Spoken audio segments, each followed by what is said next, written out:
I do have to point this out. Ron showed me something. The screen is not Van Gogh. And how many people knew that? I actually thought it was Van Gogh, but for some reason, it's not him. So the first thing I told you is not true. Now you have to figure out everything else I've told you what's not true in that group. It's maybe one of the few things I didn't look beyond when I put it up because I like the picture so much. But tell them who it is. It's a guy named Edward Monk. Edward Monk.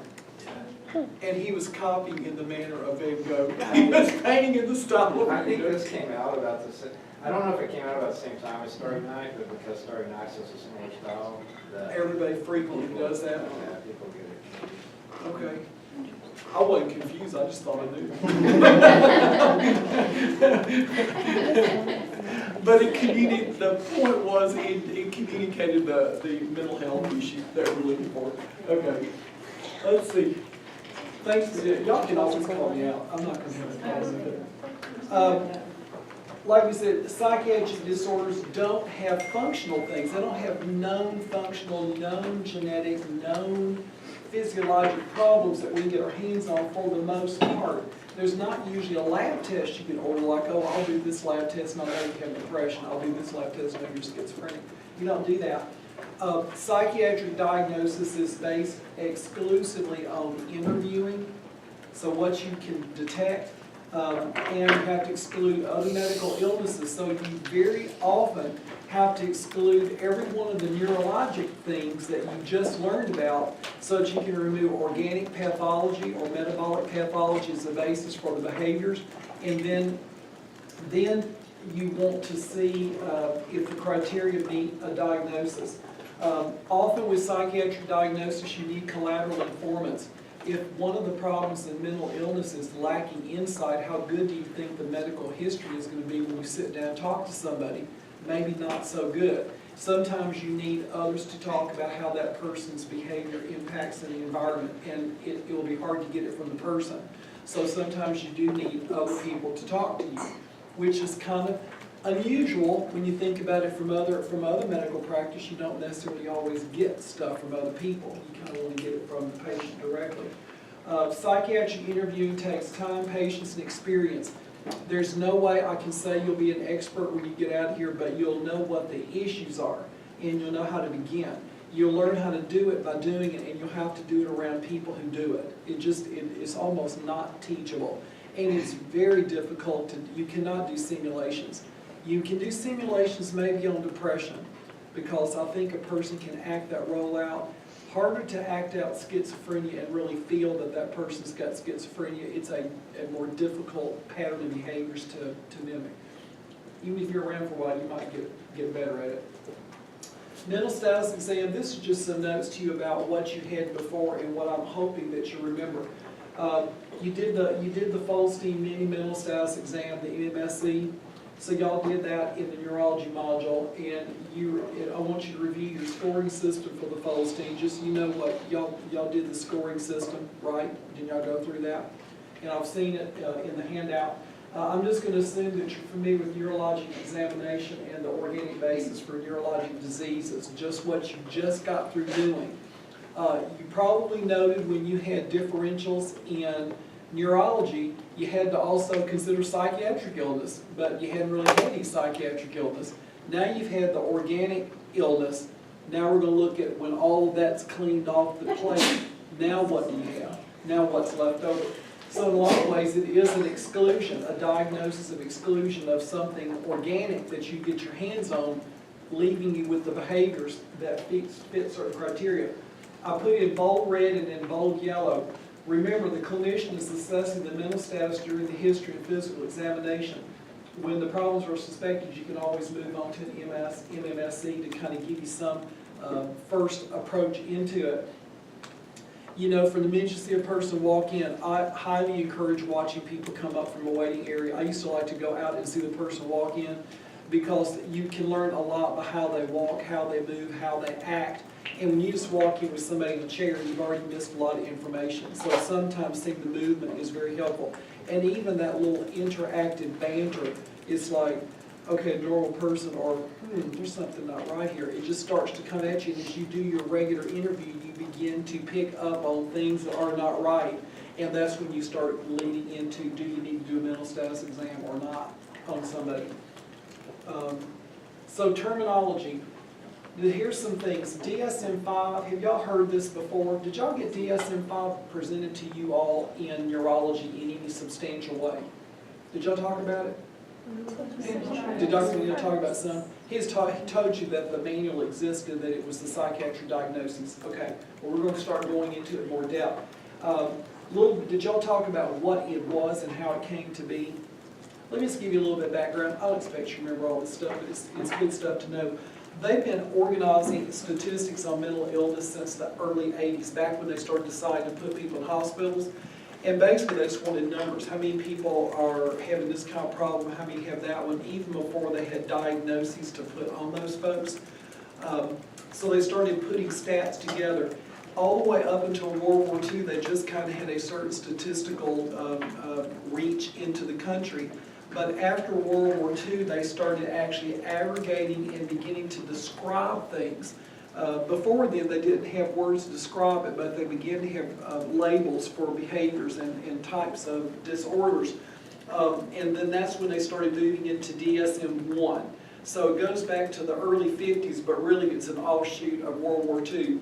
And then they started using it not only for just categorizing things, but also for research. They really started wanting to research different therapies for things, and they didn't know how to cut the sample, so they started trying to categorize and stratify for the purposes of doing research. So that's why it's called a diagnostic and statistical manual. It's statistics first, then it was clarified diagnosis for the purpose of doing research on mental illness. Now it actually is the clinician's guide for how to label somebody and how to code for things and all of that that goes with it. Okay, let's see. Okay, this is a whopper slide, but it's an important one. So it's just an important one is, what is a mental disorder? You know, what is it? We keep talking about what things are not, but what is it? Okay, it's a syndrome, so that means it's got multiple facets. It's not just a thing. Its behavior is diverse. So it's a syndrome characterized by clinically significant disturbance in an individual's cognition, how they think and pull information out, their emotional regulation, or behavior that reflects a dysfunction in psychological, biological, or developmental processes underlying mental functioning. That's a mouthful. Okay. Mental disorders are usually associated with significant distress or disability in social, occupational, or other important activities. People will know there's mental illness because they don't get along with the people they're around, they don't work well with the people they work with, and it begins to show up. An expectable or culturally approved response to a common stressor or loss, such as the death of a loved one, is not a mental disorder. Okay? Getting divorced from somebody is not a mental disorder. They might, the spouses might call each other crazy, but it may not be, it's not a mental disorder. Socially deviant behavior, for example, political, religious, or sexual, and conflicts that are primarily between the individual and society are not mental disorders unless the deviance or conflict results from a dysfunction in the individual as described above. So having a dispute with your neighbor is not a mental illness. Your behavior might be extreme and unacceptable, but it's not mental illness. It's when the mental illness goes beyond the accepted norms, it's beyond the cultural norms, beyond accepted behavior, and is deviant in ways that are diagnosable. Okay. Okay, so this is straight from the DSM-5. These slides about multi-axial assessment, you don't have to remember this, but I need you to be aware that it exists because you kind of come across this lingo. Did you talk about multi-axial assessment or multiple axial or multiple axial? Have y'all had that before? Yeah. Has anybody ever heard of it before? No? You've heard of the axes, right? Where'd you hear it? Undergrad. Undergraduate. Did you do psychology? It was it was a 400 class. So. Okay. So they were talking about the way people were categorized. In this multi-axial system is the way that psychiatrists use to categorize their people, so they have multiple axes that they look at. You don't see that in other medical practice. You just list out, here's the medical diagnosis, the medical problems. But in psychiatry, the notes looked a little bit different, and they had these, and they would also about, well, what's his axis 3? And it's like, what is that? You know, what are they talking about? So let me show what they are. The reason it's important to look at is if you look at old notes or you go back in histories on people, you're going to come across multi-axial assessments, and it won't make sense to you. What is that? Things are changing with this new manual that came out with new ICD-9 coding and all of this. It's moved into a different vein, but I wanted you to see it. All right. Axis 1 is always the clinical disorder, the clinical mental disorder that brought the person in the first place. So Axis 1 is the first one. Major psychiatric behavioral syndromes that are addressed in DSM-5. If more than one disorder is present, the one that's listed first is the one that brought them in. So if they're depressed and alcoholic and whatever, if they came in because they're alcoholic, that goes first, and then depression, everything else will be up underneath it. So just, like I said, you have to remember this stuff for testing purposes. Axis 2 is personality disorders and mental retardation. So this gets into, they're separate because they coexist, but they complicate how a person actually can respond to treatment, or they also complicate making the diagnosis. So you have Axis 1 and Axis 2. Axis 3 is general medical problems. Hypertension, coronary artery disease, diabetes. That's on the third axis. Axis 4, and those conditions might actually have impact on treatment you would pick or responses that you might see. Axis 4 is psychosocial and environmental problems. Okay, problems in their environment that can affect management or diagnosis could be, it could be divorced, it could be other behaviors, unemployment, you know, things like that. And then Axis 5 is global assessment of functioning. There's a global assessment of functioning scale, GFAS, and they would put a number on you from 0 to 100, how functional are you at the time? I don't know how they did it, but here's what it looks like. Don't fall apart. I mean, it's crazy. They would give you a number. So, you know, this looks like, look at 71 to 80. Person has symptoms / problems, but they are temporary, expectable reactions to stressors. There is no more than slight impairment in any area of psychological functioning. Okay, so they're close to 100. That'd be a pretty good score. Say 21 to 30. Presence of hallucinations, delusions which influence behavior, or serious impairment in ability to communicate with others, or serious impairment in judgment, or inability to function in almost all areas. That'd be a low score, 21. So when you look at those things, you're sitting there thinking, how does a person actually know to do that? How can you actually score that? It's a harder system to use, and they have found over time that it was quite variable between practitioners, which is one of the reasons they got rid of it. So here's what it would look like if you actually did it. Axis 1, adjustment disorder with depressed mood, alcohol abuse, cannabis abuse. That's the reason they came in. Number 2 is they happen to also be bipolar, but they weren't. It wasn't the bipolar acting out at the time that was the problem, but it's still listed. It's listed as another disorder that they have. Hypothyroidism is the metabolic disorder, medical problem. Recent divorce. And then GAF, that's their global assessment functioning, 50 on admission, 62 at discharge. How they can come up with 62 versus 63 or 61 is hard to say.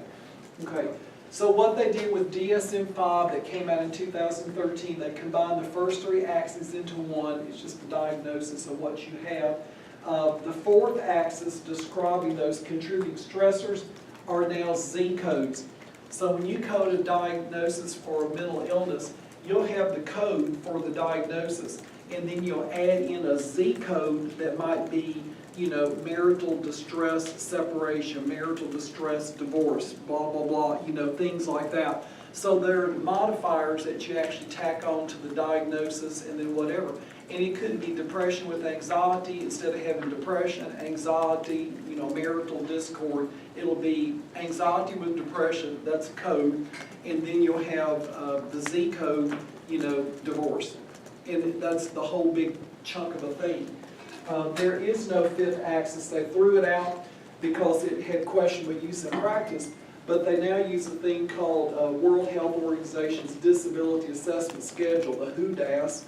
Sounds good.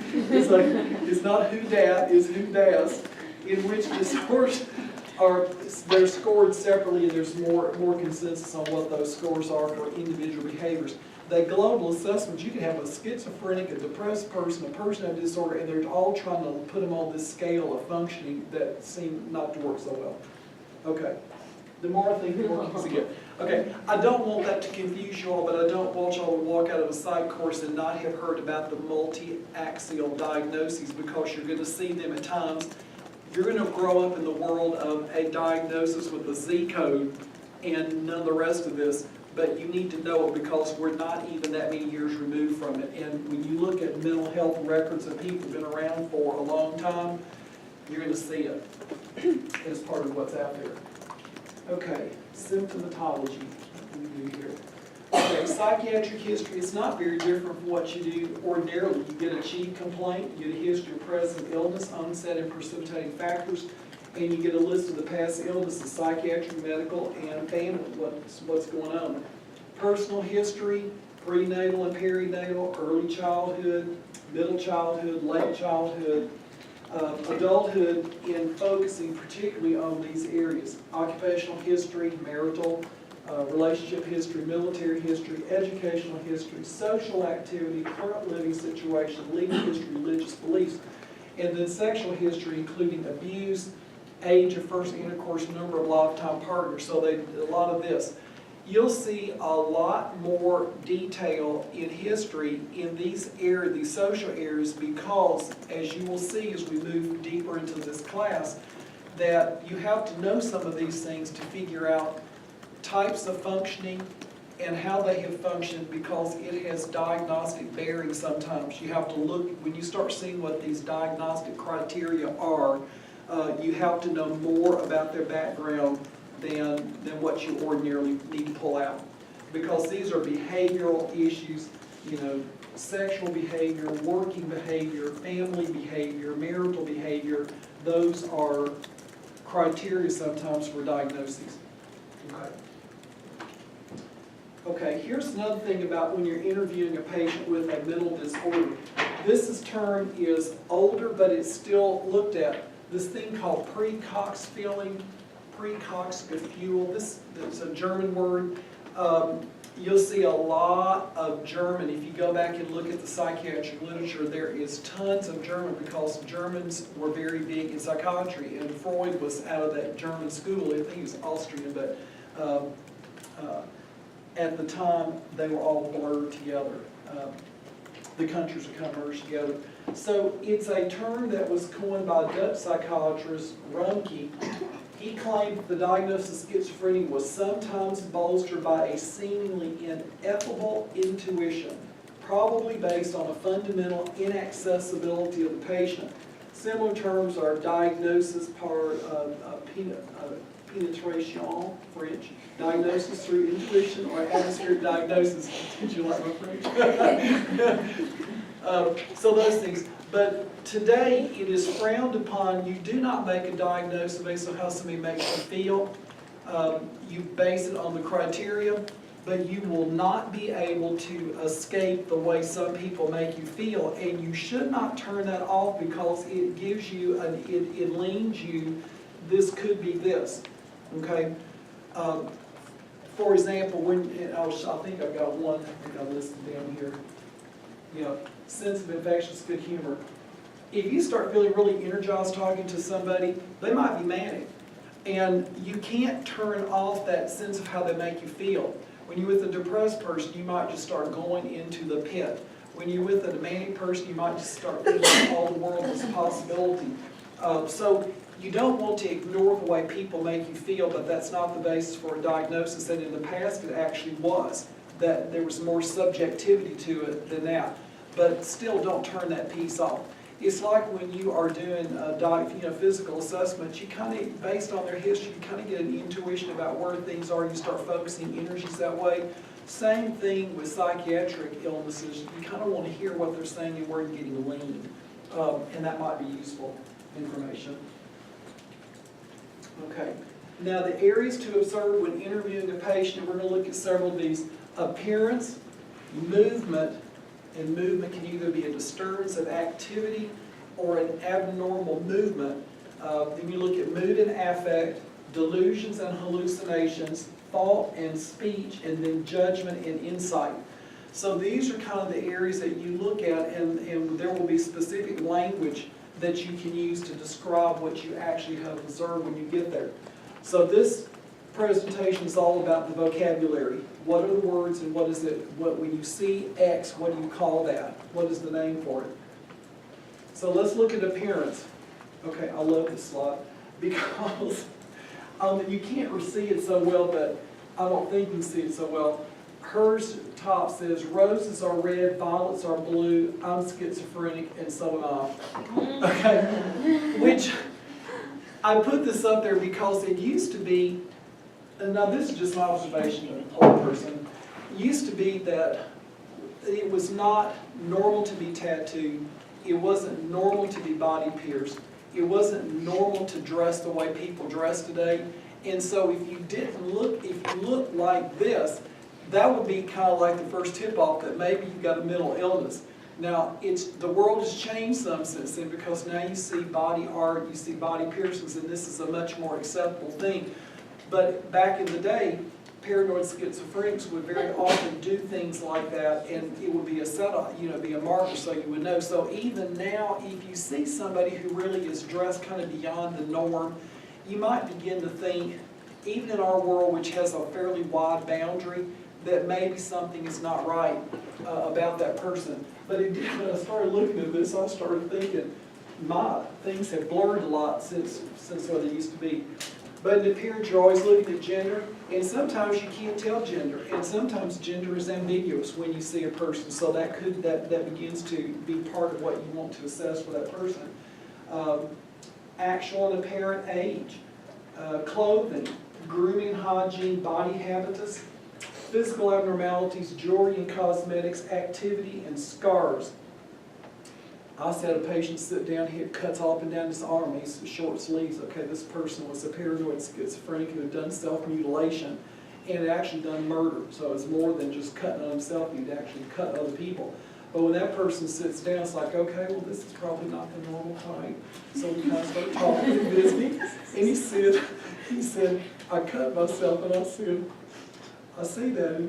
And he said, I murdered somebody. And I said, I didn't know that. It just kind of goes on from there. Okay, let me keep going. I don't want to get too tickled here.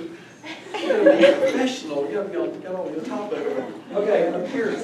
Overall appearance is important to diagnosis. I'm telling you, when you see some people, you begin to start thinking, what is their diagnosis? So beyond this sense of feeling something, which you cannot use as the base of a diagnosis, but you can use it as a road to a diagnosis. Same thing about appearance. Schizophrenics, what do they look like? Bizarre appearance. The words you always see, disheveled and unkempt. Things are untucked, buttons are not lined up correctly, they're kind of out of order, patterns don't match, plaids, polka dots, weird color combos are all put together. Ornaments and bits of jewelry may be oddly placed, and I think that's a hard one to call out now because you have body piercings and things in places. Back in the day, if you saw a tongue piercing, that would be the first thing I would think, mental illness. Not anymore. But, I mean, seriously, back in the 60s, 70s, and even early 80s, it was not, body piercing did not really take off until 90s and 2000s, and so it's a different thing. They may wear aluminum foil. They may put earplugs or put cotton in their ears because they're trying to stop the voices, the auditory hallucinations. So they'll do a lot of things like that. Okay, so when you see this, like, okay, if you look at the homeless people, sometimes you see, it's hard to sort that out in a homeless person because they're just doing the best they can do to have clothes on. But sometimes if you'll look, the outfits and combos and stuff are kind of bizarre. Depression, the patient appears not done, not put together, shoulders sag, posture slumped, head may be hung. Skin can be deeply lined and lack turgor. They're not eating, not drinking fluids. They may be careworn. You've heard that word, somebody was careworn. Just weight of the world, stressed. If you frown a lot, you get creases in your face where you frown. They appear lifeless, dull, eyes lack vibrancy. They just really look washed out and down, and you can see it in whatever. Mania, patients appear over-vitalized, dressed colorfully, gaudy jewelry, excessive. They put extensions in their hair, beads, weird stuff, foil, just kind of crazy. Mania. They're actually pretty fun. I love manias. They're really fun to talk to, and something else. Okay, so mania. Histrionic personality is colorful but not as garish as a manic patient. And we'll talk a little bit more about distinctions between histrionic personalities and manics a little bit later, and certainly before the class is over. Anorexia nervosa, they try to hide their body. They usually think they're too big, so they're starving themselves out, so they will wear clothes, long sleeves, coats, longer things, just so that you can't quite see how much they are not eating or taking care of themselves. Okay, now movement. There's two types of things you look for in movement. It's disturbances of activity, and I'll make that more clear here in a second, and then abnormal movements. Some of the abnormal movements you talk about in neurology because they are seen with neurologic diseases. Some will also be psychiatric diseases, and when I went back through your neurology stuff, I saw there's overlap in blurring, so you'll get some more of that. Now, disturbances of activity, you look for either inactivity in, odd presentations of inactivity, odd presentations of agitation, hyperactivity, impulsivity, and just plain bizarre behaviors. Okay, let's look at here's words, lots of vocabulary words. Inactivity, it's a slowness of voluntary and involuntary movements. So it's both what you would intend to do and what would be involuntary. Everything is just slowed down. Okay, here's some of the terms for inactivity. Anhedonia just means lack of interest in things. Can't find pleasure in things. Lack of interest, so you just shut down. You couldn't dance, you wouldn't go anywhere, you wouldn't go for a walk, you wouldn't go do that. Anergia is lack of energy. Psychomotor retardation, slowed speech, decreased movement, impaired cognitive function. Those are seen in depression ordinarily. Oppressive fatigue is just a term that you might see used, refers to a sense of painful inhibition of all processes. Just a person who can't move anything is too much to do, so you just do almost nothing. Painful to even think about doing something. Ambivalence, that's an inactivity too, in a sense that it can paralyze a person. If they can't decide what to do, you can have some disorders where people are indecisive. One of the diagnostic criteria is that they're indecisive. So the example I gave is can't choose between a spoon or a fork to eat, so they don't eat at all. Keep looking, look, back and forth, can't decide, so they do nothing. Okay, so that's inactivity through indecision, called ambivalence. Annihilation of the will, another term you see in psych. Capacity to conceive of a purpose and follow its laws. You cannot plan something and go all the way through with it. Or what they do is just purposeless, gathering bits of dust. Now that might be schizophrenic. I mean, picking around things, or just lying in bed all day because you have no spirit to do anything. The world is over. Okay, that's some words for inactivity. Let's look at some words for agitation. This is physical restlessness with increased inner tension and level of arousal. So it's movement, but it's also an inner sense of got to go do something, and where is it coming from that you have to go do this? Terms that are used: psychomotor agitation. Movements are caused by psychiatric conditions, anxiety, rather than by external sources. So, I mean, you can drink caffeine, cocaine, methamphetamine and be all hyped out and crazy. Or you could be agitated from within. And there are some psychiatric disorders where you would almost have to just sit down and hold them down because they would not stay there. It'd be crazy. Excited catatonia. Hyperactivity seems senseless and bizarre with no purpose. For example, touching all the doorknobs, jumping around, marching frantically, can turn violent. When I was in the mental hospital, they would do stuff like that. They would come over here and do this. You know, they do this, they do that. They go over there to this switch and they go ahead and do that. And they just keep doing it, just keep doing it, just keep doing it. It's like, okay. You know, like, come over here, you don't even redirect because there's no redirecting. Because to redirect would mean you can get them interested to do something, but this is purposeless, just you can constant movement. Manic excitation, purposeful agitation with an extreme abundance of energy, but may not complete activities.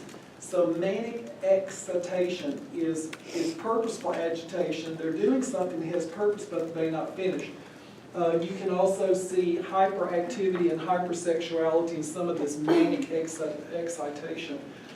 I saw one manic patient, and this person, he could do everything. I'll tell you more about it a little bit later, but he could do everything. He liked to cut people's hair. He was a world-class hairstylist per self-assessment.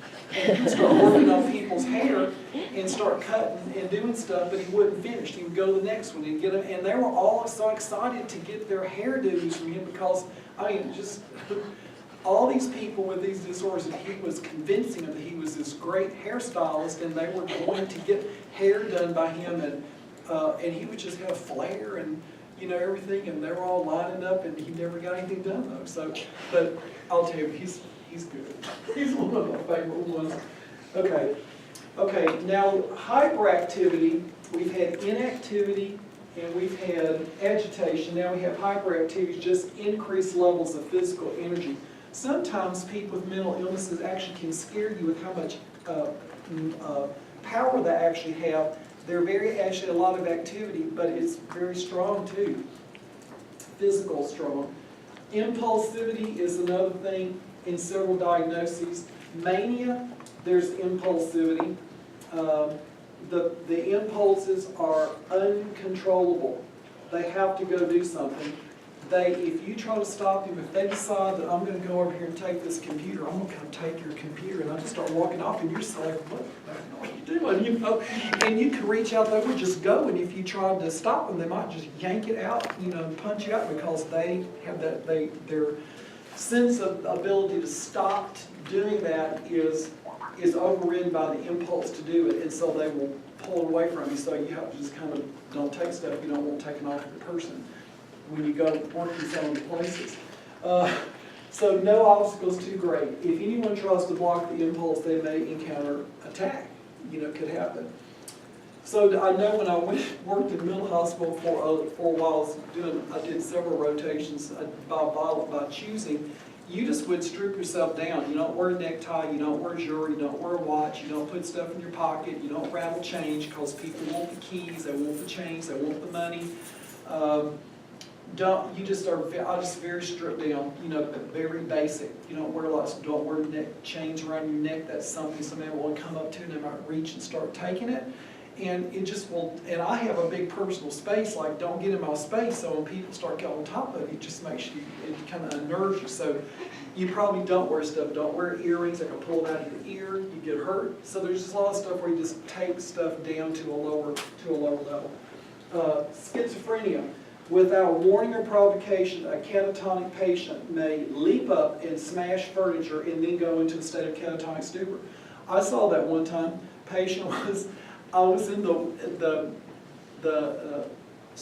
this nurse's station on this ward, and this patient jumped up and pulled a television off the wall. I mean, he seemed harmless, you know, and he never did anything and just pretty much sat over there. And I guess I call him catatonic because he didn't move, didn't really interact very much. And they had the TVs were in cages on the wall so that people could just change channels or get a hold of them. But he pulled that thing off the wall. He jumped up and grabbed and started yanking and carrying on. and pulled off, and they had to call people and get back in there to do it. And then after he had done his thing, he just kind of moved over and stopped acting, stopped, was it.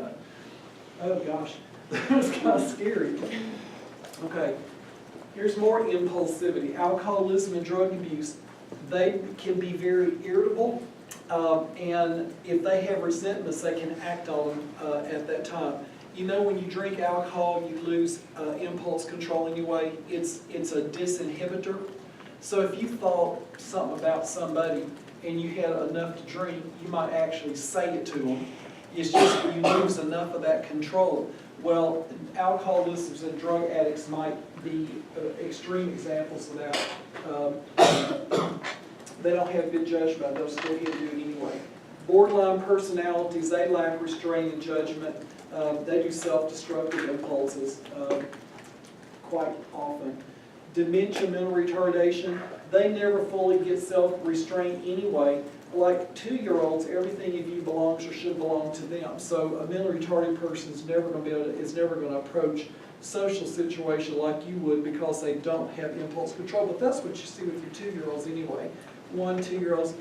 My mother had my niece's daughter came to see her, and she's like 2.5. Well, that's where they touch everything in the house. And you know how older people are, they have all their things out, their nice, pretty glass things, and she's going over here and picking up that, and going over here and picking up that, and honey, put this down, let's go move. And she's driving her crazy. I said, Mom, she's 2.5 years old. She said, she just made me nervous, and I said, don't have her in your room with all this stuff. You can't stop it. And then attention deficit hyperactivity disorder, impulsivity, child boards, however comes to mind, or whatever impulse arises, might be hard to control. And then bizarre behavior. Some behaviors just don't fit any other category. It's a disturbance of activity. Just disorganized behavior that really isn't linked to anything logical. Examples, painting windows black so others can't spy on them. Okay, well that's paranoia, and that's kind of a response to the imagined others trying to get into your world or your space. Patient marches in one place for no apparent reason. I've seen that. Kind of go to a corner and start just kind of doing this. How you doing, Dave? Okay. It's like, okay, why? I don't know. Papers a room with tin foil or turns furniture upside down. Okay, kind of strange behavior. That's bizarre behavior. How many of y'all watch Better Call Saul? You've seen that? Well, you know that brother, what's his name, Chuck, the older brother, Saul's older brother, he has kind of a weird thing, an aversion to electromagnetism, which is really in his head. He foiled his whole room over so that no electromagnetic energy could get into his space. Okay, it's like, that's not normal. That's way beyond normal. Okay. All right, let's see here. Okay, abnormal movement. Some of these y'all have already had, so we can kind of get these a little quicker, like tics, chorea, and tremors. Y'all went through some of those movement disorders, but just let me get the words on the table for psychiatric disorders. Also, akathisia, tardive dyskinesia, dystonia. Did y'all cover all of those for abnormal movements? Okay, y'all seen those. Compulsions, and then catatonic symptoms. Did y'all do catatonia? Y'all didn't do catatonia. Okay, we'll show you some of those. Okay, tics, repetitive, rapid, involuntary movements, usually with a limited number of muscle groups. And one of the ones that is more complex vocal tic is coprolalia, where people come out with curse words. Okay, did y'all cover that? Did y'all do video clips of Tourette? Did y'all do a video clip of a Tourette movement? Okay, I'll do this one. There's some good video. These are all very short. Got fairly small ones.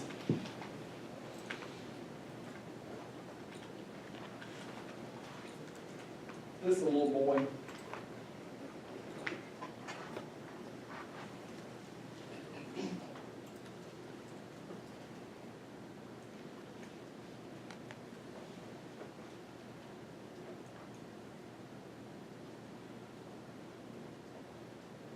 See his little jerk.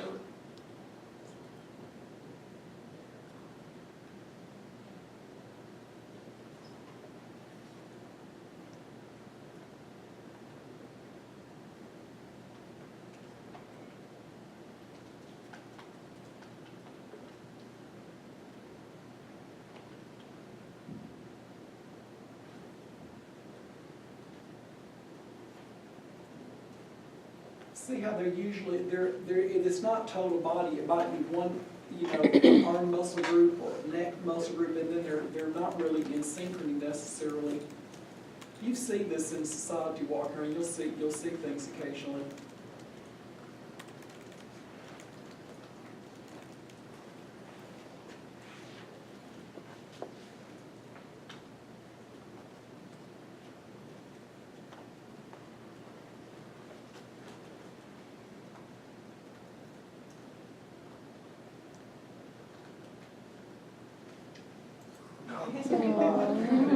See ya. Okay.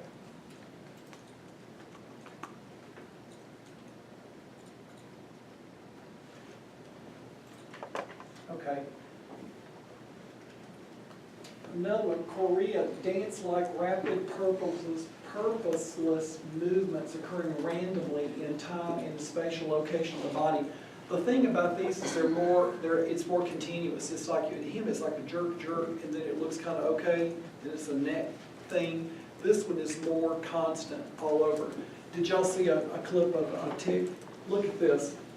Because chorea and tick, there's a similarity to them, but I think as much as anything, you would look at it as how widespread it is and how coordinated it actually looks.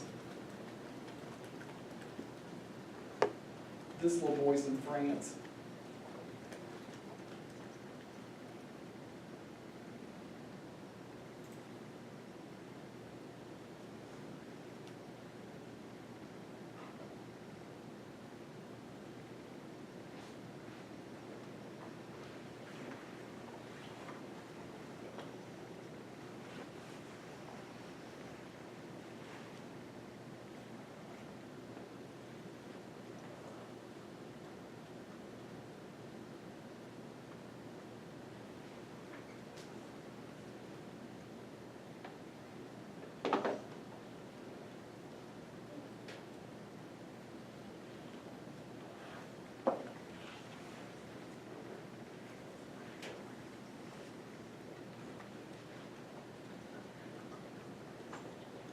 It looks a little more coordinated, it's some larger muscle groups, and it's more continuous for him.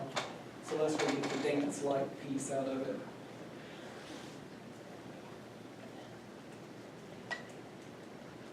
Okay, I got it.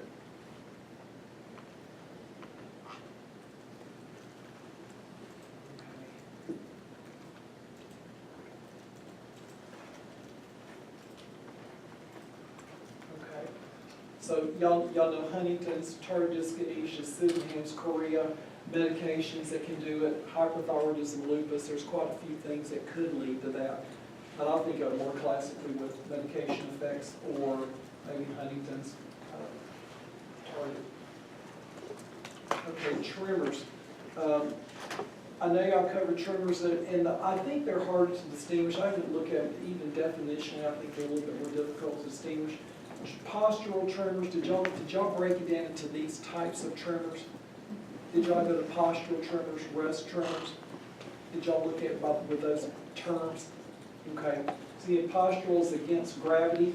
It occurs while you're maintaining against gravity. Seen with essential tremor in particular. Rest tremors occur in a body part that is relaxed and completely supported against gravity. Parkinsonism, antipsychotic medication effects.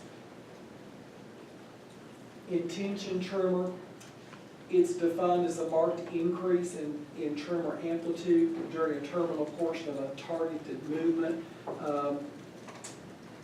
seen with cerebellar lesions, intoxication with alcohol or sedative hypnotics. Flapping tremor, known as asterixis, did y'all see that? Y'all haven't had your GI module yet, so when you get to liver disease, you're going to get this thing called liver flap, or flapping tremor, liver flap, asterixis, involuntary jerking movement, especially in the hands. See with autism, Wilson's disease, but you can also see it in liver disease, asterixis.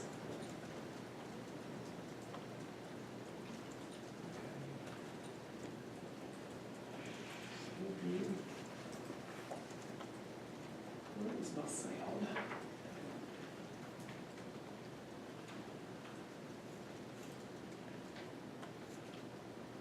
overdose, acute liver failure, and Wilson's disease.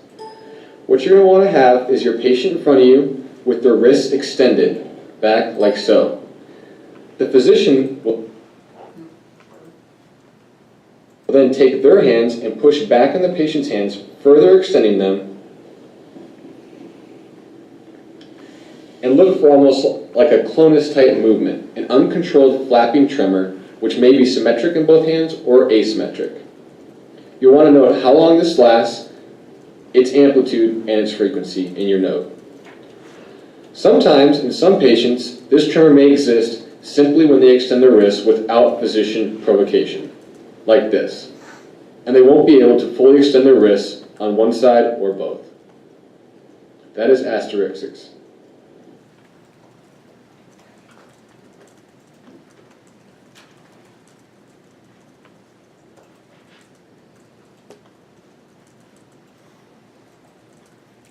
Okay.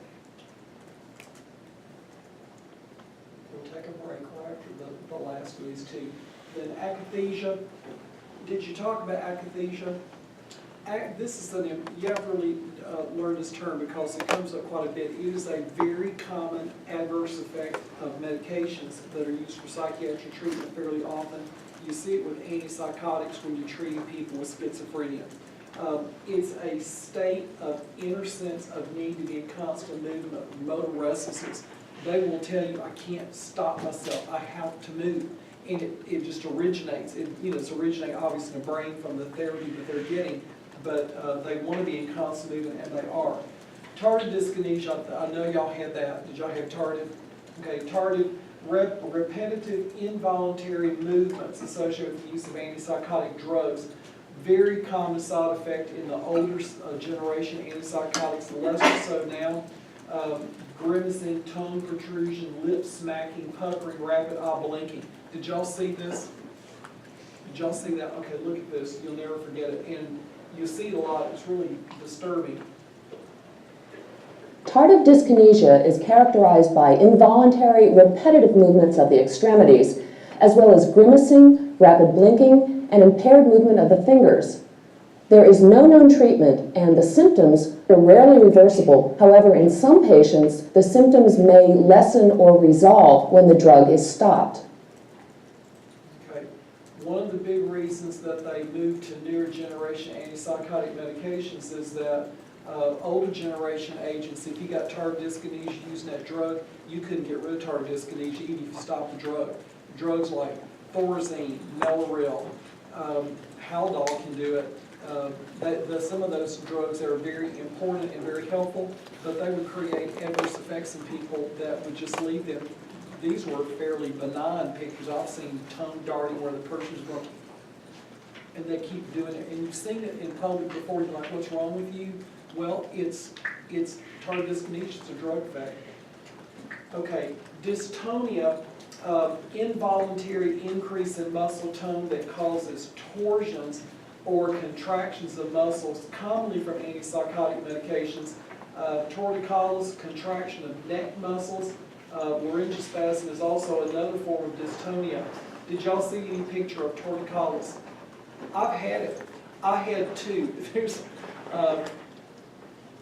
I got really sick one time. I mean, nausea and vomiting, could not control it. So I got a suppository that was Compazine. Compazine is a phenothiazine, just like the first generation antipsychotics, so Thorazine. So I used it, and probably about, I don't know, an hour or so after I took it, I started having several things. I started having kind of a back arching where my muscles would pull back, and I felt like I couldn't get out of a posture like this. And then my neck would go over, and then it would go in a wave, and it would go away. And my accessory muscles for breathing were getting very tight, so I couldn't get a deep breath. So you try to breathe down, but you couldn't breathe down. And I knew what I had. It's like, oh gosh, it's like I gotta go somewhere. So I'd go to the ER, and you can treat it with Benadryl IV. As soon as it went in, it's like immediately, it was like immediately gone. But it's very disturbing. This is a somewhat of a benign presentation, but it's very scary depending on how it shows up. This is a woman. Acute dystonia. Acute dystonia. characterized by involuntary, sustained, painful muscular spasms affecting the neck, jaw, eyes, tongue, or trunk. Typically, it's caused by antipsychotic medications acting on dopamine receptors. They're more common with the older generation antipsychotics. In this clip, you will see an older woman being examined. She presents with acute dystonia. In her case, a spasmodic torticollis. Okay, I've been asked to come and see you because you've got a problem with the muscles in your neck. Can you just tell me what's happened and how it's come about? Well, it came on, I don't know, 15, 20 minutes ago, just after they gave me an injection of something. Okay. And I've been like this since. Has it got any worse or has it just stayed like this over the last few minutes? Feels locked. Okay, let's have a quick look.